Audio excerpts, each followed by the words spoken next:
had to talk to someone. I told Barry everything. He thought I was certifiable, but when he heard about the manuscript, I had him.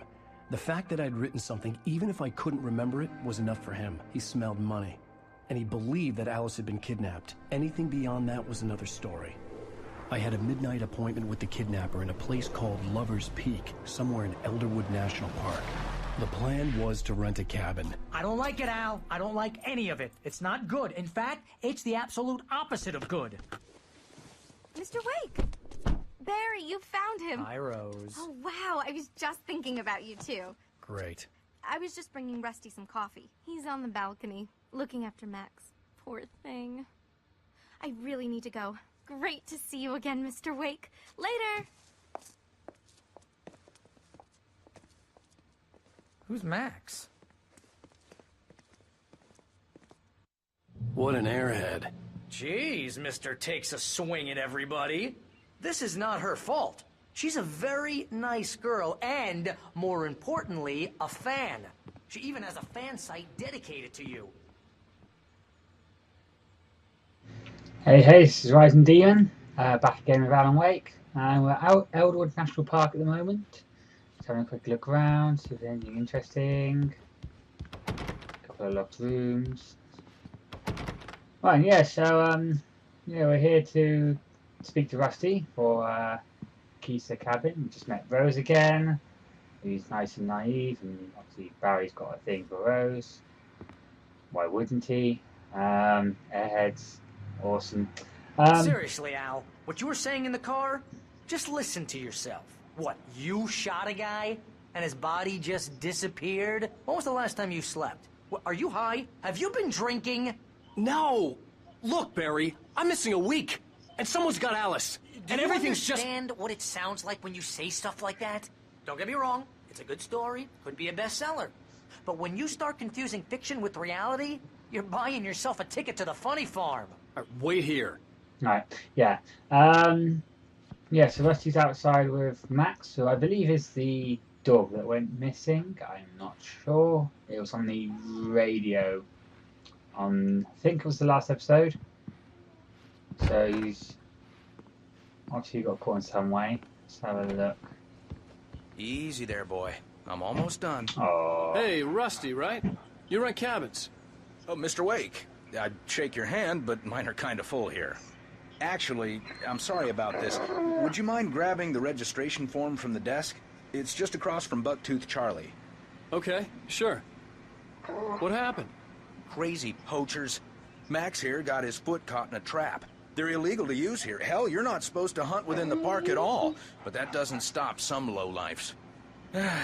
Hell, at least Max is gonna be okay. He got lucky. Max is still groggy from the shot I gave him, and I'd rather not leave him alone just yet. The form's on the desk across from the mammoth skeleton. Right. So we get that form. No doubt Barry's going to start kicking up again. We're almost done here. Seriously, Al, you can't just go and meet a kidnapper. Those situations always end up in disaster. You gotta talk to the cops. She's my wife, and it's my call. Can we talk about this later? No. This whole thing... Listen, you hit your head. I mean, geez, Al, come on. You gotta understand how crazy all this sounds. If you're trying to pull a joke on me, freak me out, it's working. Ha ha, let's have a laugh on Barry. Well, you had me going there real funny, Al. You can quit it now.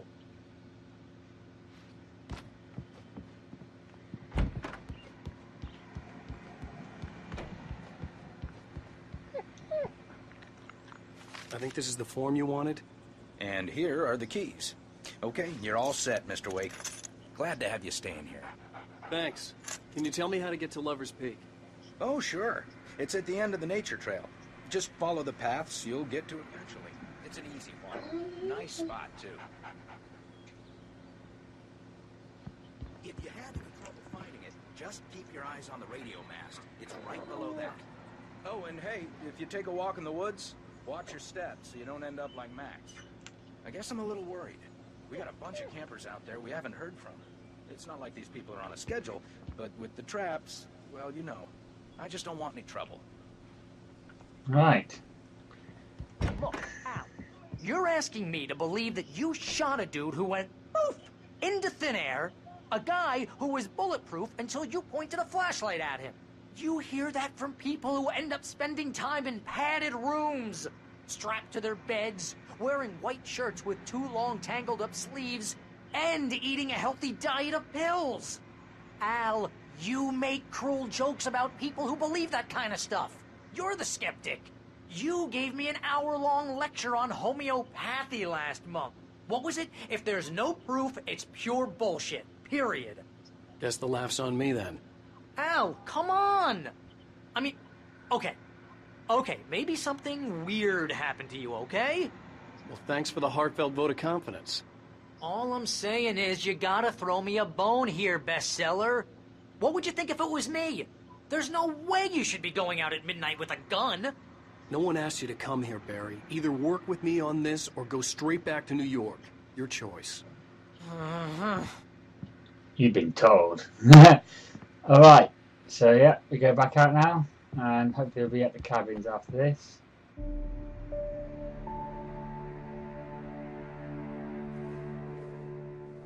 That's just crazy talk, Al. Al? Al? We should go to the sheriff or call the FBI. Damn it, Barry, they'll kill her! This is not a goddamn debate, Barry. I'm going to Lover's Peak. He said to come alone. Okay then. I understand. You're my best friend, and I'm worried that you're not right in the head. Tell me what to do to help, and I'll do it. You stay here, and if I'm not back by morning, call the cavalry. Achoo! Achoo! Just be careful with the natives, Al. These yokels are dangerous. Everybody hates a tourist, or it'll be Deliverance all over again. Achoo! Bless you. Oh, this place is trying to kill me. I'll bet there's mold in here, spores, poison ivy, God knows what. This is so not worth a 15% commission. You want to know where you can shove that flashlight? Lock the door when I leave.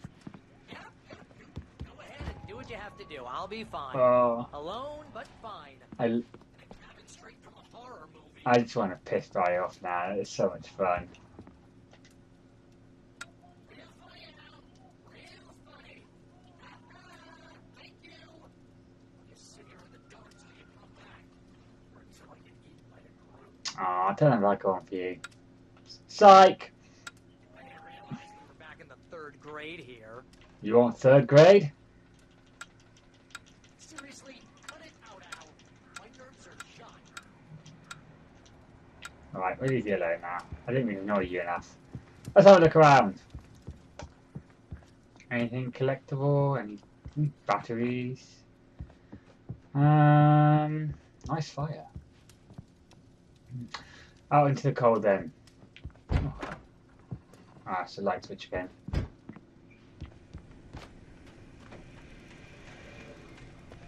I'll wait here, Al. I'll hold down the fort. I'll be with you in spirit every step of the way, Al. Walk through the door now. Right.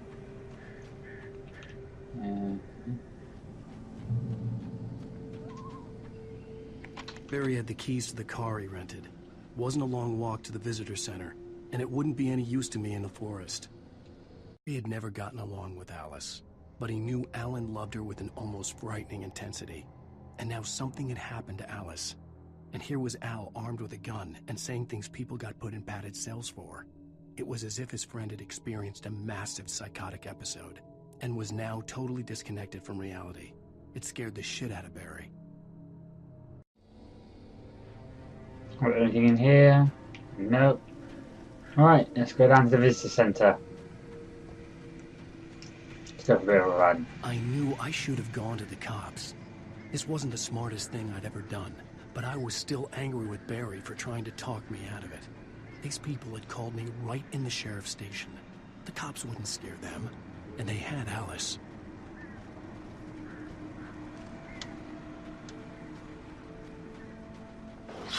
Ah. Fucking birds.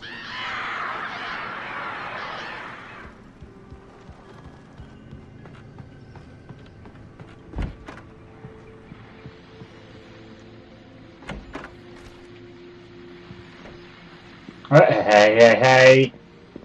Now, no sneaking up on me now.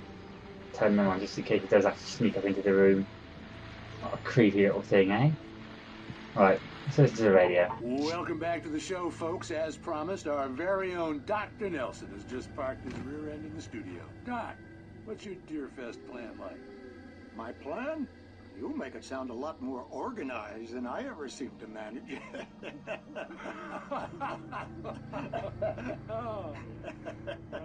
No plan, really. Just taking the atmosphere. I'm getting a little too rickety to do much more than that, you know. Oh, tell me about it. No sack race for us older gentlemen. Yes, exactly, Pat. But I'm gonna check out the contest judges, too. Well, that takes a different kind of constitution. Oh, yeah, it's my kind of exercise. Now, Doc, seriously, you're in pretty good shape. For a factory out of fishing. That's right. Matter of fact, just caught a heck of a largemouth bass early this morning. But you're not taking part in the fishing contest? I'm just not that competitive anymore. I just like to take the time and enjoy the peace of it. So I don't need to worry about what I'm catching, you know? Now, considering your track record, the participants are probably pretty happy.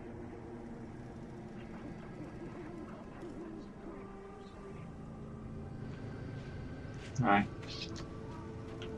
See, I know it takes a while to listen to all these radios, but they're kind of interesting. You get a bit more backstory about a lot of the characters.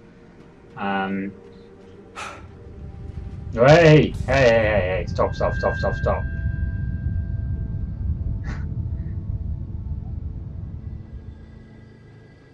Alright, we just lost all our lights. Never a good sign.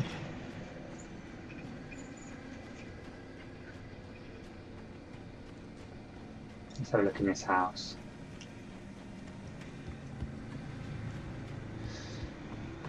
Oh dear. Let's be run down. No! Fuck off. Bloody... Nothing in that one. Got a TV there. Oh, come on. Crime and punishment. The cancer and cure of civilization. But some crimes are impossible to punish, especially in Night Springs. Tonight's episode, The Man in the Mirror.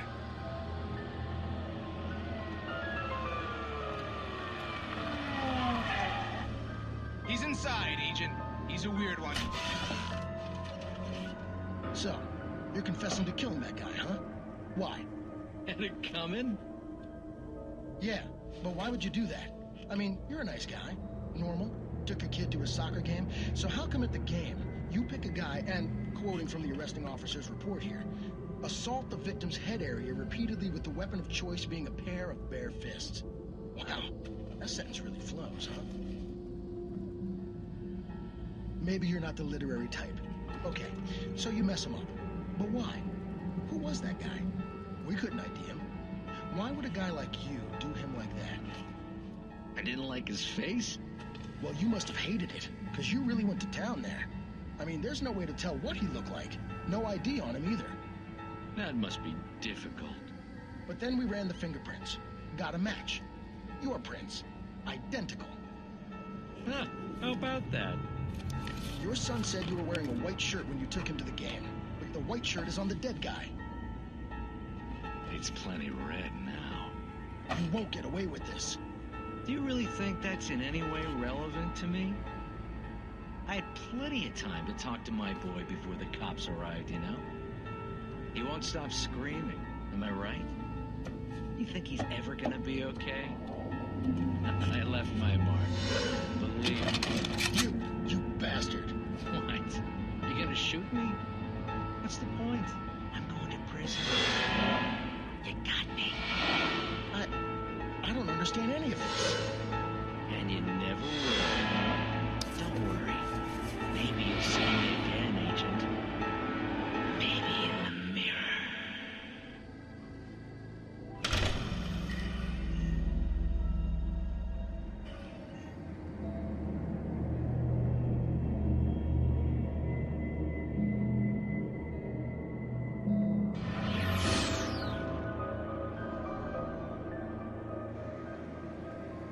Nice. I like the fact that they're actually like properly acted out and have just been basically put in on the TV. Oh, the crows are stirring. Right, let's go down this road, go for a bit of a jog. There's a little area up here. And there's going to be probably a collectible up here. Yeah, manuscript page. I haven't got much gear at the moment. I wouldn't mind some more gear. Knew that Rusty was in love with her, and she liked him too. She liked him a lot. He taught her to dance, and life had certainly taught her the value of a man who was gentle. He treated her well, made her smile, made her feel good. But Rusty wasn't the prince of her dreams, and that tended to underline the unbearable truth. She was no closer to that Hollywood magic than he was. Aww, that's a shame. Just be with him. Screw all that being famous crap. I mean, it's not like Rose is going to get our Alan Wake, is she? Really? Oh, so many pages. The air in the visitor center was heavy with an awful smell, as if some rotten drowned thing had crawled up from its grave. Rusty kept coughing blood. My eyes were drawn to the twisted shape of his broken leg. The attack had been vicious. Max whined in his cage. Rusty's eyes were wild with fear and terror. He gasped. Mr. Wake, it happened just the way it was on that page. Okay, so yes, we've got a bit of a foreshadowing, or whatever you call it. So you know we're going to head into some crap.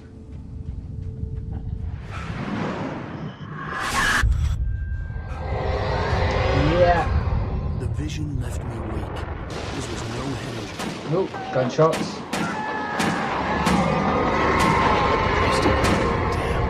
Rusty, hang on! I'm coming!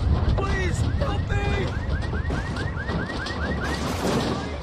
Help me!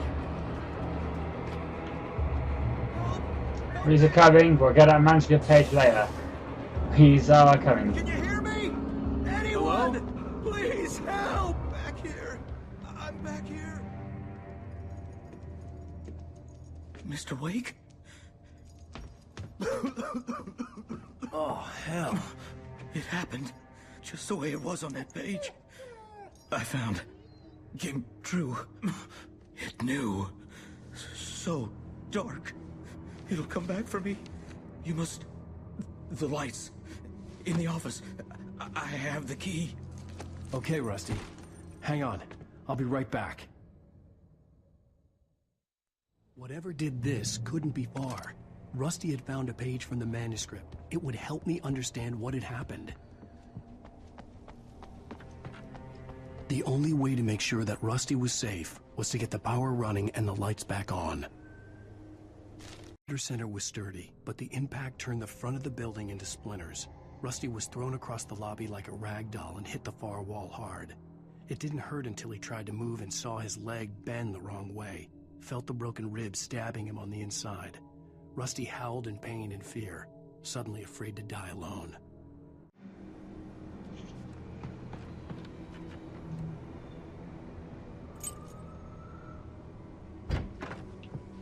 Right, where do you turn the lights on to? Last instant, I changed direction and threw myself down. The axe splintered the trunk of a tree. I stumbled into the pool of bright light. My lungs burned. I was too exhausted to move. I tensed as I waited for the killing blow, but it never came. I raised my head. Nothing moved in the darkness beyond. For the moment, bathed in the cold light, I was safe. Right. Cabinet here, see if we've got any gear in it. Batteries and revolver ammo. Anything else? I was too late. Someone had destroyed the circuit breaker. There was no way to get the lights back on.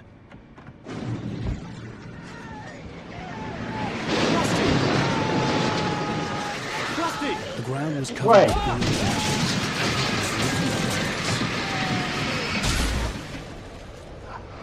Fuck this, I'm just gonna run around it. I just need hunting licenses. Ah, okay.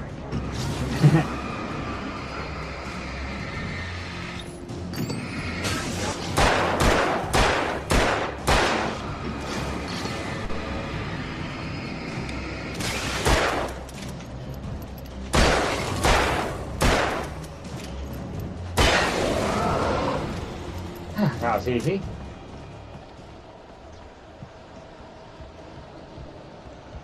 Something had torn a mammoth-sized hole in the wall. Please don't feed the animals. Ooh, shiny things. Who urges a park? License, obey! At all times. Rusty, no! Never.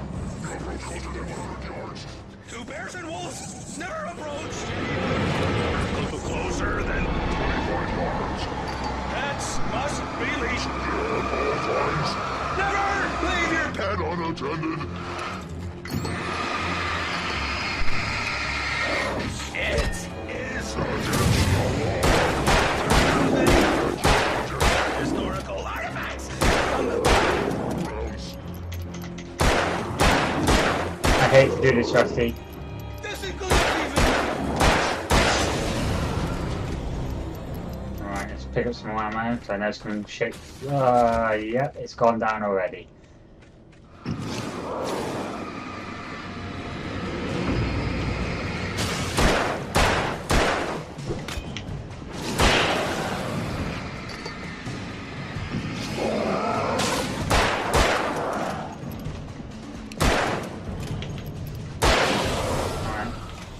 Fill up some more ammo again.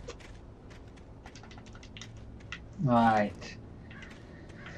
Oh, poor Rusty.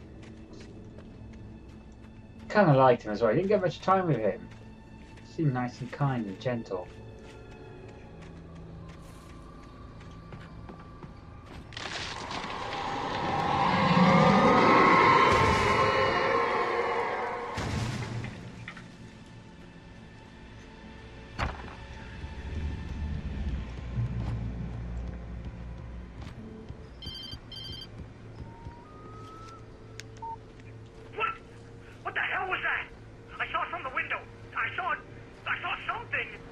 Forget about it, Barry. It's just me going crazy. Oh, jeez. Oh, jeez. You're not crazy. I wish you were crazy, but you're not crazy. Ow, be careful. Stay in the cabin. Don't open the door for anyone. I mean it.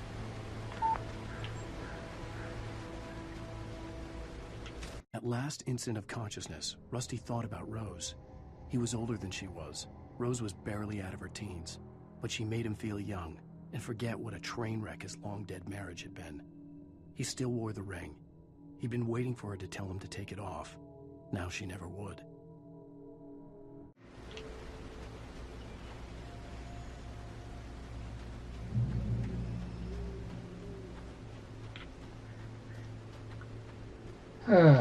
Right. Got as much revolver ammo as I can have. Which isn't a lot, to be honest.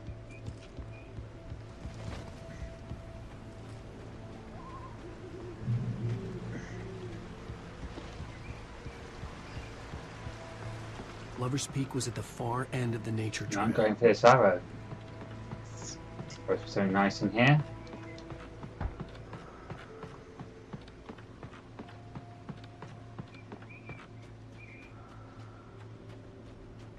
Please be something good. It's kind of a long walk for something that's going to be naff.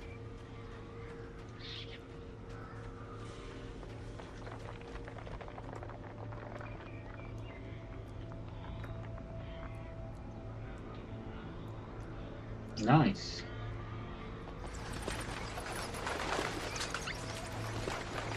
Ah, shotgun. 22 rounds. And some more batteries. Right, we'll keep the pistol for now and leave the shotgun for the last minute. Necessary. Easy takedown, hopefully. Oh, I mean, you get so tired so quickly.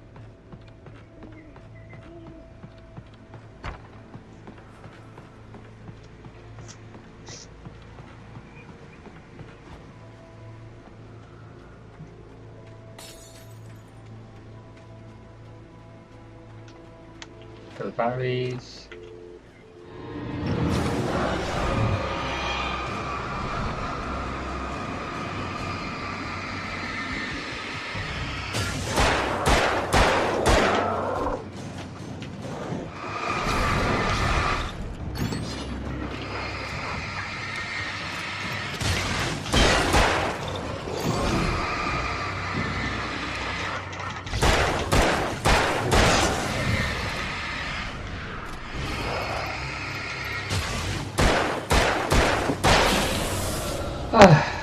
Right.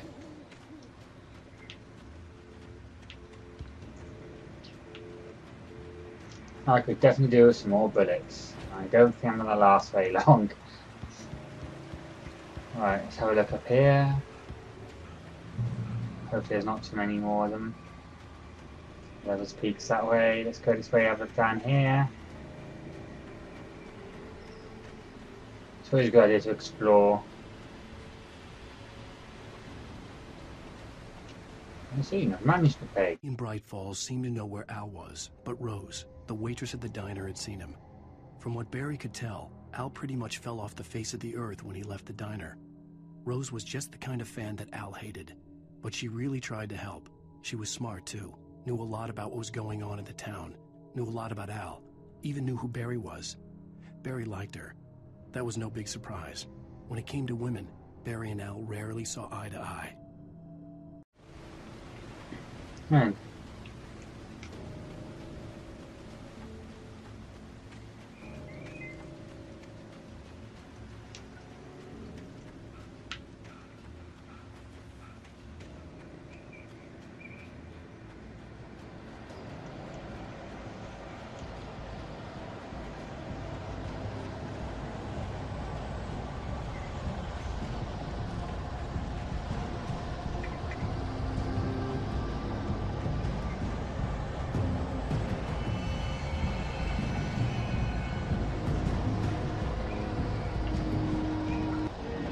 Hello, big guy.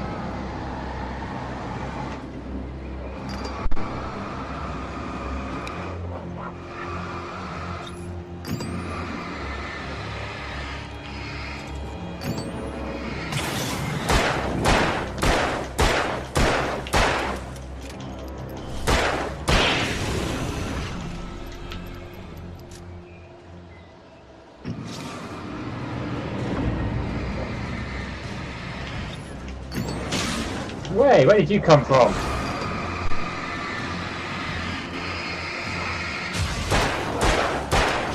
Ah.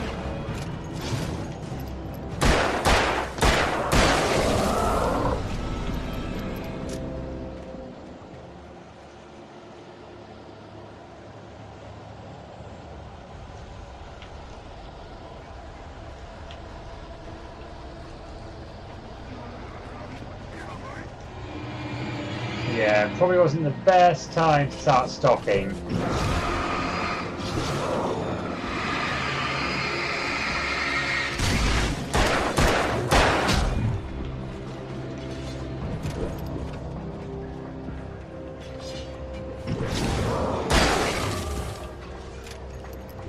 I think it might be one of those occasions where it's best to run.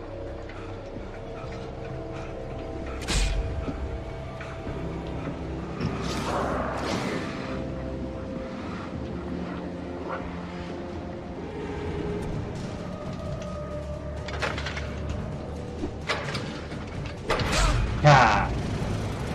Oh, Jesus.